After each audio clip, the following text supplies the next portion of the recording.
Good morning once again and welcome back to New Day. Now, since independent, agriculture has been one of the most important sectors of our economy. But today we import more food, contrary to the desires of our first president. We're going to be taking an in-depth look at food security in the country at the moment. And I've got with me Mr. Philip Abayori, who's the president of Farmers and Fishermen Award winners in Ghana here this morning. Good morning, sir. Good morning. How are you? Good. It's good to see you again. Thank you very much. Okay. So can you tell us what the current state of agriculture in the country is at the moment?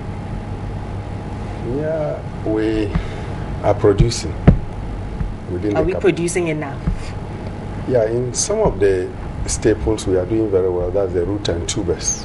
And we're also doing well in some of the cereals. Where we have shortfalls is mainly rice, and then in the livestock sector. But with regards to rice, the president said recently that we're going to stop importing rice very soon and start producing more.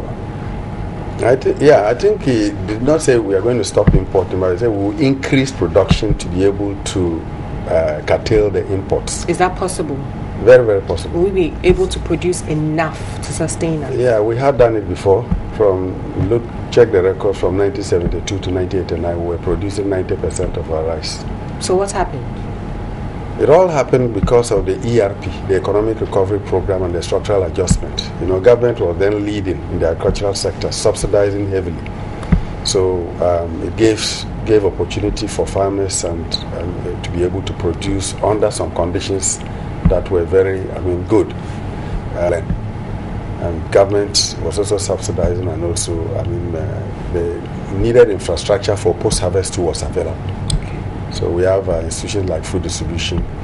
In the rice industry, we had rice mills dotted across the country. Every community that was producing rice had a mill, and there was a company known as the Ghana Rice Mills. Then you also had food distribution. Food distribution too had their own mills, and you had also private mills. So we're able to turn our rice immediately after it's been harvested into finished products. Yeah, today we have less of that. What do we need to do as a country to get back to that time, that period? What we need to do is to create the needed environment and also support our farmers. We need to go back to the drawing board and look at how we were able to do it. And I think it's very easy. It's the farmers that need some support to be able to increase production. We also need, because of the Economic Recovery Program, we lost a lot of our post-harvest handling systems. So then we need to look at being able to upgrade them quickly. If those that are not completely destroyed, we can get them back. So that when the farmers are producing, they will be, off-takers to off-take this produce, like food distribution was doing. Now we have NAFCO, we also have some private agencies. But you see, all this involves with money. $600 million is being used in importing, and you want to reduce the imports. You need to put in some money to be able to match the import boot by boot. So that is what needs to be done. And then we also need to ensure that the farmers have enough liquidity. Because if I want to do rice, I need to be able to get money as quick as it is to be able to turn over. That needs to be made available. We need to also ensure currently, because it has taken us a long time for us to be able to get where we are, to ensure that we have a vibrant seed production system. When we're doing rice and we're doing very well, what actually happened is that we had a backbone, and the backbone was the seed company, Ghana Seed Company. It was supported by the Canadians, and then CEDA. And what happened is that they had their own equipment, they were producing the seed. So before even we will harvest, the new varieties of seed, the scientific agencies like SARI and CSR were also working for new varieties. So at the time we finish harvesting, they'll bring a new variety which is doing better than what we're producing. So in that case, we're always ahead of time and being able to increase production. Now, I don't think we have the capacity to be able to produce enough seed. So quickly, we need to invest into seed. So that if we start investing into seed this year, next year we'll have enough seed to be able to at least do 100,000, let's say 1 million tons of rice. But without enough seeds, and then improve seeds, which are even high yielding, we may take a longer time to be able to get where we'll be. So in your view, the bread baskets of the country are not producing enough? We are not, because not that we are food secured, But I mean, when it comes to food, are we sufficient? No, food sufficiency, no, because we need to really increase production. And why I'm saying we are food secure is that it's because rice has become, it's easy to cook. And then apart from that, we are a little bit weak in our poultry industry and also our livestock industry for one or two reasons, which we need to upgrade. But if you want to eat yams, you can eat yams 24/7 because the yams are available. You see our boys carrying yams across. If you want to eat plantain, there's enough plantain and very cheap.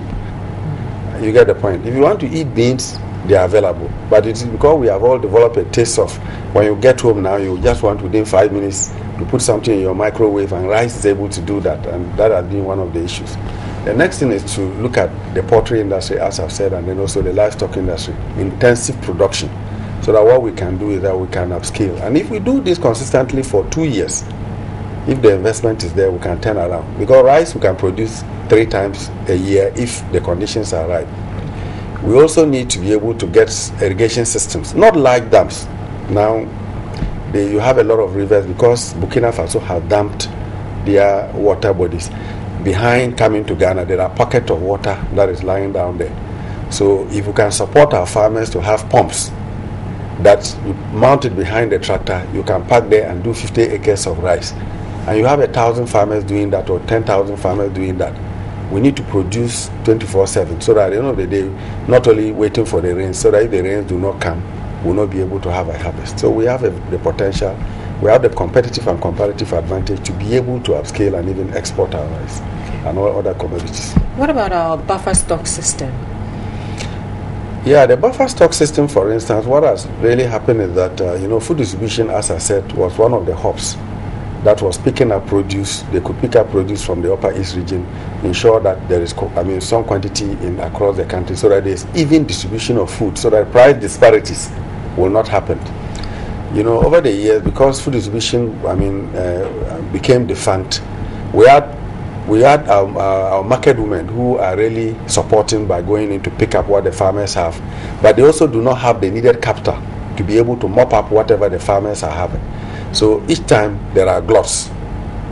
The glut is not necessarily that there is so much, but it's that what the farmers have even produced so little is not. They're not able to get to the market, and then there's huge post-harvest losses. So when the government set up the buffer stock system company, it was a good thing because one, it is being able to mop up what is reserved. Is it working though? Yeah, they have a lot. They have some stocks. The only thing is that they need to also have enough money. Everything boils on money. Because if they do not have enough money to be able to buy and stock, it will be difficult for them to be able to really make a meaningful, and so there need to be some investment going, not only government, but if we can get private investment into it to establish itself and ascertain, be able to be like how food distribution is. Then what is going to happen is that we'll be able to get somewhere. Not only that, we can even have other companies. We can have a company that will handle the fresh produce. Then we have buffer stock handling the grains. We have another company handling the tubers. Because the agriculture sector is so wide, and we have enough that if we are able to store very well and process, we should be able to turn around our economy. Okay. Now, agriculture used to be number one when it came to our GDP. Not so anymore. What do you think we can do to facilitate the agricultural sector? You see, we need technology. We need to be efficient. Currently, the systems that we are using are inefficient. And you see, if you are inefficient in a global world, you need to be able to adapt into technology. You need to be able to reduce your inefficiency and improve production and increase competitiveness. But that you need to introduce technology. You need to be able to also have a funding system that gives you some medium to long-term funding. What kind of technology are we missing? You see, you need to be able to have what we call a comprehensive system that from production level, you need to, when you are in the land preparation, you need to mechanize your systems. So from land preparation, you need to have land clearing equipment, which we don't have much. We don't even have. We need to be able to clear the land. We need to be able to plow the land and level the land. We don't have all of these. We don't have all the complements. So you need to be able to do that. Then from there, you need to also be able to have post-harvest systems available. So once you are finished, you are able to harvest, you are able to dry, you are able to grade, and then you are able to pack. So we need to have a wholesale system. We don't have a wholesale system. But if we're able to have this system, which is a value chain, then you have a wholesale and you have a retail market. You see, so because of that, farmers are not able to store much so that they can release systematically into the market. So we have an unfair market system. We are not standardized where you're going to go and buy rice. You're just going to go and visualize the bag of rice and then say, oh, how much is it? And we need to be able to have the cost. But that's what Bafatoc is doing, because they will weigh the rice and buy it. So you have a tag price that they have fixed a price. So if the market is not good, you can go there. And that should be the universal system where farmers should be able to weigh their produce. But when farmers are going to buy fertilizer, it is in kilos. You buy agrochemicals, it is in liters. And then you are plowing your land, it is in acres. But when you are selling your products, you don't weigh. That alone is a disincentive. When we are importing, we are importing in kilograms and tons. And so that standardization law must be applied, so that we need to be able to do that. And that's when the whole system will be more sanitized. And then you, the consumer, will be happy, because when it happens that way, you are not going to go to the market and see an olonka where they have put newspapers under it and then put the tomatoes on top. You get the point. You know that you are being cheated. But if it's put on a scale, you can budget that my salary, I want to put so much in food, and definitely you know how much you're going to spend. Today, you can go to the market today, and then the amount that you were using in the last month will be twice the amount you are using this month, and it keep on changing. And that is not the best for the economy, and then for the working populace or the population of the country. Okay. Are there any policies at all that you feel the government can pursue in order to achieve agricultural independence? Yeah, Ghana has one of the best agricultural policies that you can imagine. When it comes to policy, we are very good. The issue is putting the resources. Very good example like cocoa board. All the cocoa that is produced in Ghana is being produced by smallholder farmers. But look at the tons we are getting. So if we are able to create a system of that nature, which will pay back for itself, we shouldn't always think that government should invest money into the private sector. They can do that, that is intervening and coming out when it becomes necessary. But the major infrastructure is a responsibility that must be taken care of. The roads, and then also creating the enabling environment so that at least our farmers could have some medium-term to long-term facilities to be able to produce. And I can guarantee that if government is able to put the farmers in lead like it was before, we the farmers, were leading the process. Government was behind, but they are coming back again. We have the METASEP, which is the medium-term agriculture policy now that is in place, where the private sector has been given an opportunity to take up some of the areas that are private-led, whilst government will take over the major infrastructural need and policy. There's also a decentralization policy currently, where all the agricultural, the district agricultural branches have been put in the hands of the district, and the regions too are becoming autonomous. So now, where the work is in the districts, and the ministry is sitting down as a 21st century ministry, will do their policy and also create the enabling environment. But we too must work. The citizens must be patriotic enough to chase the yams, to chase the gari, and then eat the locally produced foods, because we are really putting money in the pockets of other countries' farmers and then leaving our own food. We have very good staple foods. A month ago, a bunch of plantain in Nkransa was 2 cedis, which is about almost 20 kilos. And that could last a family for about a week. We allowed it to, so much to get rotten, and we are chasing rice. Rice is just a carbohydrate. You can eat it, but it shouldn't be something that is not our normal. We have traditional foods across the country, whichever region. So if you eat our traditional food, and let's be patriotic enough to build our economy. And I think that would be one of the things that can also help us to be able to, export what we really produce, which is for global needs. Okay. All right. So the phone lines have been activated. We would like you to call in and share your views on whether you feel that after 57 years of independence, we are food secure as a country. Do we have food security? Please do call in. The numbers are on your screen right now. Okay, Mr. Philip Abayoyi, can you confidently say that we have food security? You see, when you're talking about food security, you're talking about sustainable needs of food. So if you are food insecure, that means that you have people that are not getting food to eat. In Ghana, we are not in that situation. I think of late, if you watch Kenya and other places, you realize there's drought and livestock is dead, and the whole place there's a lot of people that can really call hungry people. In Ghana, we do not have people who wake up and they will not have food in the end. That is a non-starter. So we are not at that point. We are not at that point. Okay, please hold that thought for a moment while I go to the phone lines. We have Kabiru from Adenta. Good morning, sir. Morning. Please go ahead. I want to contribute to the program. Please do. Especially, I'm very impressed to see you on TV3. How is Manat, daughter? She's fine. She's fine. How she's doing well? Yes, she is. All right. I want to ask if you have another program on livestock, animals, or something like that. Okay, I believe this is a personal. She wants us to have a program purposely on livestock. On livestock. And I think that goes to you, where you give us opportunity to come and highlight on how we can do intensive livestock production to be able to reduce the importation of livestock meat, and which is also very important. I believe our producers are listening, and we will work on that. Okay, thank you very much, Kabiru. I believe that was a personal call, someone you know personally. Yes. Okay, so you're telling us that we are not yet in those dire straits. We are not at that point. We are not at all. We are not, because there's a lot of food across the country when it comes to our own staple foods that we grow better. The only issue is that we have about 3 major or 4 major things that we have to work on. That is rice, because we have the land. In fact, we have all the conditions, so we need to be able to invest into rice. We need to be able, because it's a global product, everybody will eat rice.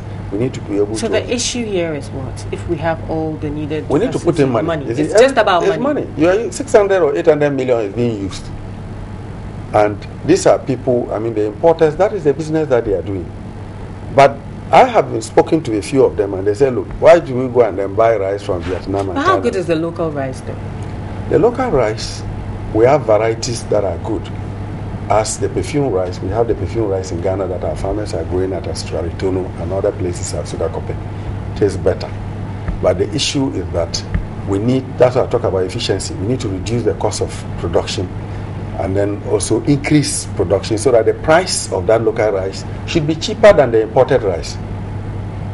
We know many times when you go to the market, you realize that the price of the local rice is the same as. And then when you ask yourself, government is subsidizing fertilizer, then the farmers, should have grown the produce and made it at least a little bit competitive. But the issue is that those who are importing, they pay duty, they pay a lot of, haulage. They also, have to store this for a while, and their finances and etc. And their price and our price is the same. It means that there's something we are not doing well. That is the inefficiency. We are, not using technology to be able to increase production, to make sure that at least we are, and that is what we need to do. And once we do that, what will happen is that, talking to the importers of chicken, I've spoken to a couple of them, the huge ones, I've spoken to rice, and what they are telling us is that if you can produce enough, we will buy. Okay, sir, let's go to the phone lines again. Okay, good morning, Yauza, all the way from Tamale. Yeah, good morning. Good morning. Please go ahead. Yeah, I want to lower the volume of my set. Please do so. Yeah, Ms. Abayude, good morning. Thank you. Fine morning. How are you? In fact, your program has been nice this morning. Thank you. Thank you. In fact, but my problem is that the hierarchy are saying we should eat the locally produced food. And I want to know, is Mr. Philip Abayure eating the local foods? Yes. Yeah. Okay. If it is so, then you can urge all Ghanaians to patronize the local food. Yeah. The problem has to do with the importation of the what is the name?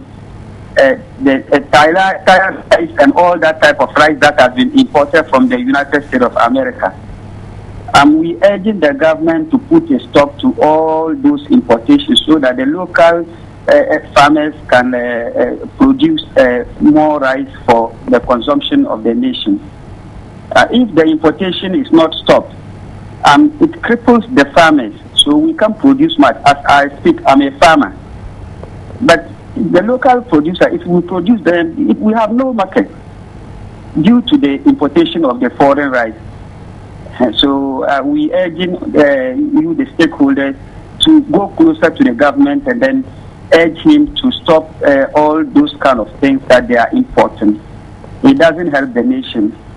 In order for a country to be self-dependent, then you must produce and feed the food that you produce locally. Very well said, Yauza. Very well said. Thank you very much this morning. Thank you for your contribution. Yeah, we all believe that we should either stop or reduce importation.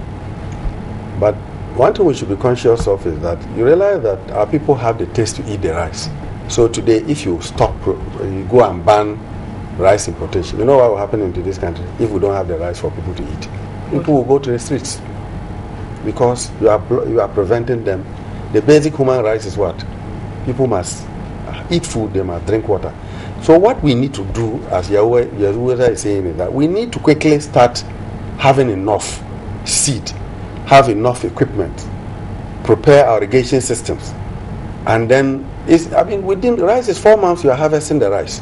Are you getting the point? Yes, sir. And as the president has said, I was with him just on Saturday at a village called Kwale at the Zabzugu Tatali district, where he came to inaugurate a 35,000 member strong farmers organization known as Kafafa, and they are under the National Farmers and Fishermen Award Winners Association. A farming community, very vibrant community. The chief has organized his people, 10,000 women, strong force in agricultural sector, 25,000 women. And they invited the president, and the president came to inaugurate this organization. Why?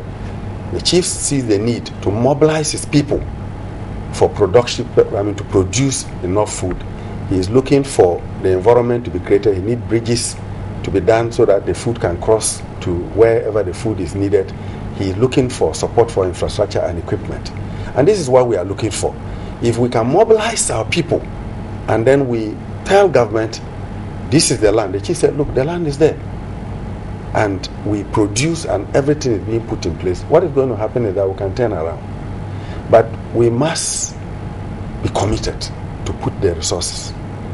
Now, thirdly, before we get to the third point, we'll go to Adeso and speak with Maxim. Good morning. Good morning. Good morning, madam. Please go ahead. Yes, my problem has got to do with the subsidy with fertilizer. Okay. I am a farmer, and I don't know for one reason why the fertilizer subsidy is time-bound. Sometimes you are ready to buy the fertilizer for your farm and they say the subsidy is over. So if there's any explanation to that, it affects us a lot. Okay, thank you very much, Maxim. I believe his problem is with the subsidy. The issue related to fertilizer subsidy, we have taken it up with the minister. I was with him in Rome for more than 10 days, and these are issues that we are discussing. You see, subsidies are not sustainable. Subsidies, you see, the quantum of fertilizer even they are subsidizing is not enough. And the system that is being used for the subsidy too has a lot of challenges. And we think that there should be another way of doing it. Another way of doing it is that we're looking at the cost, where the subsidized fertilizer even is so, if you look at the cost, whether to a point government cannot even look at saying that, okay, I have $80 million which is used for the subsidy, and I want to tender for an international competitive bidding to bring in the fertilizer for the distributors so that we even bring the fertilizer without subsidized. Because if you look at the oil price of fertilizer and the cost of the fertilizer even that is coming in and subsidized, we believe that government is being given a raw deal. And then the farmers are given a raw deal. So there's a discussion, and it's costing the state so much. So sometimes, like he says, you go there, government has subsidized the fertilizer, you go there, so the government subsidized one is finished. But their own fertilizer is there. Right. So we are having difficulties in even policing the fertilizer. The third thing is that, look, we are talking about importation of rice. And I was talking to the minister, I said, why not even then say that, okay, we'll use the subsidy to produce 3 crops. rice, maize, and soya bean.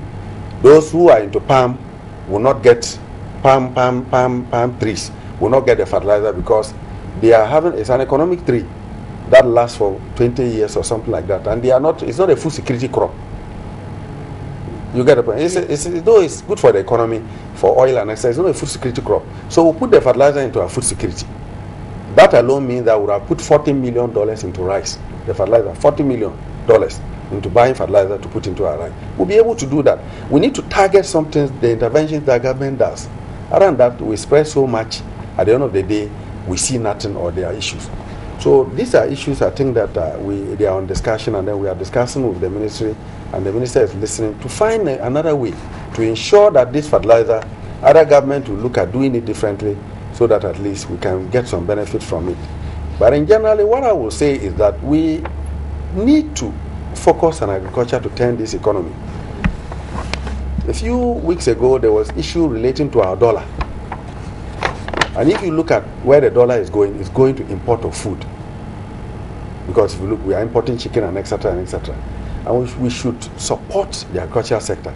You imagine if we were able to produce about almost 50% of the rice, we'll be saving $300 million.